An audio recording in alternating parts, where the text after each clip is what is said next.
Maharashtra news, महाराष्ट्राचा सखा, सत्याचा पाठीराखा.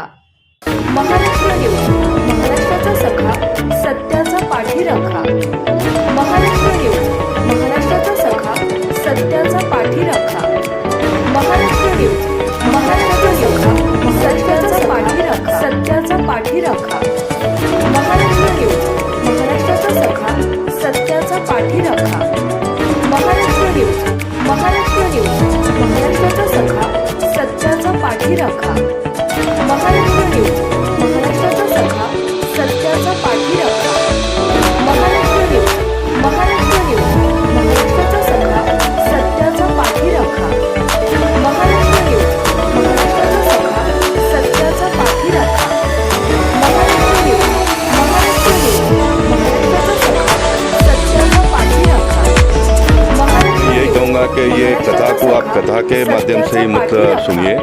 ये कथा हमारे जीवन को, हमारे संसार को, हमारे देश को आगे बढ़ाने वाली कथा है और ये कथा के माध्यम से ये देश आज खड़ा हुआ है। 1990 के दशक को अगर मैं याद करता हूँ, राम जन्मभूमि का आंदोलन जब प्रारंभ हुआ था, हम सर पर ईंट लेके घूमते थे, बस्तियों में तो लोग हंसते थे, हमको भी शर्म लगता था। लेकिन वो दौर से हम लोग निकले, तब आज देश में राम मंदिर भी बन रहा है। 2024 में उसका उद्घाटन भी करेंगे, मत्था टेकने के लिए हम लोग जाएंगे और ये पूरा देश का जो आज वैभव हम लोगों को देखने के लिए मिल रहा है, ये राम कथा और रामलीला को जिसने कलाकारों ने रामलीला चलाई अपने जीवन काल में, सुधीर जी जैसे कथाकार ने कथा करते करते राम कथा को जीवित रखा। ब्रह्मदेव तिवारी, श्रीकांत पांडे जी, डॉक्टर राधेश्याम तिवारी, ये सारे लोगों ने इसका आयोजन किया। सुनने को आने वाले लोगों ने सुनने को आने का काम किया। आप जैसे मीडिया के लोगों ने बहुत दूर तक इस संदेश को पहुंचाने का काम किया। ये जॉइंट वेंचर है, सब लोग मिलकर काम करते हैं तब एक बहुत बड़ी ताकत होती है। इसलिए मैं फिर एक बार कहूँगा कि धार्मिक व्यवस्था है, ये देश को आगे बढ़ाने वाली व्यवस्था है, ये हम सब लोगों के संस्कृति और संस्कार को जीवित रखने वाला व्यवस्था है। इसलिए इसको हमने बहुत भव्यता से करना चाहिए। नई पीढ़ी को हमको तो देना ही पड़ेगा ना। मान लीजिए कि मोदी जी और 15 साल प्रधानमंत्री रहेंगे तो क्या सारा ठीक ठाक हो जाएगा? क्योंकि नया जो लॉट आएगा, स्कूल में बच्चों को पढ़ाना पड़ता है ना पहले से, क्योंकि नए बच्चे आएंगे उनको पहले से पढ़ाना ही पड़ता है। वैसे देश भी बहुत सुखी हो जाएगा, समृद्ध हो जाएगा, संपन्न हो जाएगा। लेकिन जो नया जनरेशन आएगा उसको कथा संस्कृति उसके दिमाग में तो डालना ही पड़ेगा ना। इसलिए इसको जीवित रखना चाहिए, इसको और मजबूत आने वाले दिनों में करना चाहिए, ऐसा मैं मानता हूँ। सनातन संस्कृति हो रहा है, आप लोगों को मोर्चा समाज मैं कहता हूँ कि उन दिनों में भी होता था, आज भी हो रहा है, कल भी होगा। ये कोई समाप्त होने वाला नहीं है। इसलिए हर चुनौती का सामना करने के लिए हमको तत्पर रहना पड़ेगा, हमेशा तैयार रहना पड़ेगा। चुनौती तो आएगी, उसका तरीका बदलेगा, लेकिन चुनौती तो आने ही वाला है ना।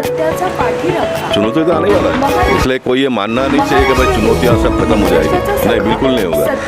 नया नया रूप लेकर चुनौती आएगी और उस चुनौतियों का सामना करने के लिए हम सबको तैयार रहना पड़ेगा।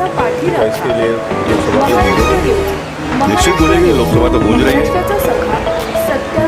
और देश में आज इतने सारे लोकसभा में राम भक्त पहुंचे हैं, तो जब भी 11 बजे प्रारंभ होता है तो अध्यक्ष जी जब आते हैं तो जय श्री राम का नारा तो लगता है ना वहाँ पर। अनेकों में मैं गूंजती है लोकसभा में, पूरा देश गूंजना चाहिए। महिला शक्ति को कोई समझे? महिला शक्ति ने ये भारतीय संस्कृति को जीवित रखने का काम किया है। गरीब से गरीब महिला भी अपने घर में सवेरे चाय में दूध डालने की व्यवस्था नहीं भी होगी तो पूजा करके भगवान का दिया लगाकर अपना दिनचर्या प्रारंभ कर दी है। तो महिला शक्ति ने देश को बचाया है, महिला शक्ति ने संस्कृति को बचाया है।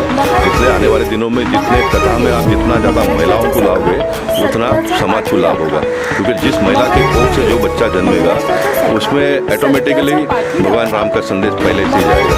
इसलिए मैं हमेशा लोगों को कहता हूँ कि जो नई शादी करने वाले लड़के लड़कियाँ होती है तो उनको शादी के 1 साल के बाद 1 साल 2 साल तक तो कथा में किसको पकड़ के लेके आओ बिठाओ उनको, वो बैठकर नई बच्ची हमारी 20-25 साल की बच्ची भगवान राम का जो भी करिश्मा महिमा को अपने दिमाग से अपने शरीर में उतारेगी तो उसके कोख में से जो बच्चा निकलेगा वो राम भक्त निकलेगा। 10 साल पहले हुआ, उस समय सुधीर महाराज जी उसके पहले एक बार आए हुए थे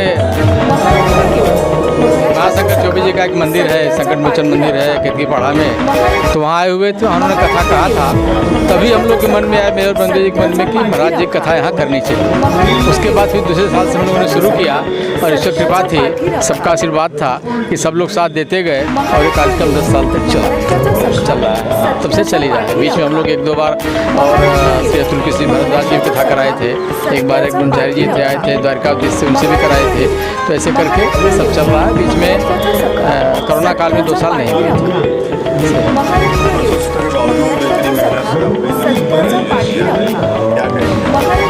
बात ऐसी है कि कथा के प्रति बहुत प्रेम है और मैं खुद कथा सुनता हूँ, सोचता हूँ लोग भी सुनेंगे, उसका लोगों को फायदा होगा, भगवान के प्रति उनकी इच्छा बढ़ेगी। और इसलिए कथा का जो पांडे जी ने बताया 2010 में मंदिर पर हमने कथा सुना तो हमारे मन में आया कि यार कथा तो कहवानी चाहिए। तो हम लोगों ने छोटी मोटी कमेटी बनाया, तब से शुरू हुआ, लगातार चलता रहा और अच्छा कथा हुई। जहाँ भी मैंने पहले हमने रामलीला मैदान बोरीवली में किया, फिर कांदीवली में किया, फिर इसके बाद में यहाँ पर भी हुआ, फिर यहाँ पर हो रहा है। यहाँ तीसरा साल है, 2 साल बीच में गैप गया। तो हम लोग सब पूरी टीम अपना मेहनत से ये कथा करते हैं। इस बार थोड़ा अड़चने आ गई कि हम 7 दिन हॉस्पिटल में रह गए, पांडे जी 3-4 दिन हॉस्पिटल में चले गए, 11 दिन निकल गया। कार्यक्रम भी जल्दी तय हुआ और कार्यक्रम दूसरे स्थान पर तय था, स्थान भी बदली हो गया उसमें। तो लेकिन भगवान की माया है, हम लोग कोई तकलीफ नहीं आई, सब काम हो रहा है, अच्छी तरह से कथा पूरी हो जाएगी, ऐसा हमको भगवान का पूरा विश्वास है। आज आए यहाँ और थोड़ा यहाँ भीड़ कम है, उसको लेकर के थोड़ा सा उन्होंने समिति के लोगों को कुछ संदेश भी दिया, किस तरह से कैसे लोगों को जोड़ना चाहिए, उसके बारे में उन्होंने बताया। मुंबई शहर व्यस्तताओं का शहर है, वर्किंग डेज में लोग अपने अपने काम धंधा अपनी सर्विसेज में जाते हैं, इसलिए जहाँ तक संख्या की बात है, कार्यकारिणी के सभी सदस्य सम्मानित श्री ब्रह्मदेव जी, श्रीकांत पांडे जी और शंकर तिवारी सब लोग मेहनत करते हैं। लेकिन हम लोगों का काम सिर्फ मेहनत है, भगवान राम के संदेश को पहुंचाना है, लोगों को आकर सुनना चाहिए, लेकिन जोड़ने का काम सतत चलता रहा है, आगे चलेगा। और गोपाल भाई को जो शिकायतें हर साल रहती हैं, अगले साल अब शिकायतें नहीं रहेंगी। जहाँ तक आपके प्रश्न का सवाल है, महिलाएं हमारे देश की संस्कृति की रीढ़ होती हैं। परिवार को, समाज को आगे ले जाने के लिए उनकी जितनी आवश्यकता होती है, उनका जितना मनोबल आगे बढ़ेगा, उतना ही पुरुष समाज आगे बढ़ेगा। तो नारी शक्ति को भारत देश की संस्कृति में सबसे ज़्यादा महत्व दिया गया है। नारी शक्ति को हम प्रणाम करते हैं, हमारी संस्था प्रणाम करती है और ये प्रागैतिहासिक काल से होता रहा है कि नारी शक्ति की यहाँ पूजा होती है, इसलिए हम लोग उसको मान्यता देते हैं, हम लोग भी पूजा ही करते हैं। लोगों ने मिलकर शुरुआत किया और सतत 12 वर्षों से बीच में 2 साल जो कोविड गया उसमें कथा नहीं हो पाई। बाकी सब लोगों की जो भी कमेटी में है, सब लोगों ने मिलकर के काम करते हैं और कथा सतत चल रही है।